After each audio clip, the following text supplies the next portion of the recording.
বর্তমান বর্তমান যে রেজিম যারা জোর করে 5ই আগস্ট ক্ষমতায় দখল করেছে, আজকে তারা আমাদের বাংলাদেশের ইকোনমিকে ধ্বংস করে দিচ্ছে।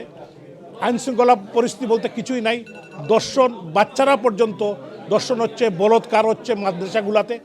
এই অবস্থা থেকে আমাদের যে 18 কোটি মানুষের যে বাংলাদেশ, আমাদের পতাকা মানচিত্র এবং আমাদের বাংলাদেশের মানুষকে, বিশেষ করে আমাদের মা বোনরা আজকে নিরাপদ নয়। তারা কিন্তু শুধু তারা দর্শন হচ্ছেন না, আঘাতপ্রাপ্ত হচ্ছেন না, নির্যাতিত হচ্ছেন না, মনের দিক দিয়ে আমাদের 50% উইমেন্স ইন বাংলাদেশ তারা কিন্তু আতঙ্কগ্রস্ত। তারা ঘর থেকে ঈদের বাজারে যেতে পারছেন না, সাহস করছেন না। এজন্য এই সরকারকে অবিলম্বে বিদায় নিতে হবে, ডক্টর ইউনূসকে বিদায় নিতে হবে, তার রেজিমকে বিদায় নিতে হবে। জগদ্দল পাথরের মতো এদেশের মানুষকে তারা জোর করে ক্ষমতা দখল করে আজকে এই দেশকে ধ্বংস এবং জঙ্গি রাষ্ট্র হিসাবে ইতিমধ্যে বিশ্বে তারা পরিচিত করে ফেলেছে। সো যত কুইকলি, যত তাড়াতাড়ি সম্ভব এদেশের মানুষ আজকে যেটা চাচ্ছে যে এই সরকারকে তারা দেখতে চায় না ক্ষমতায়।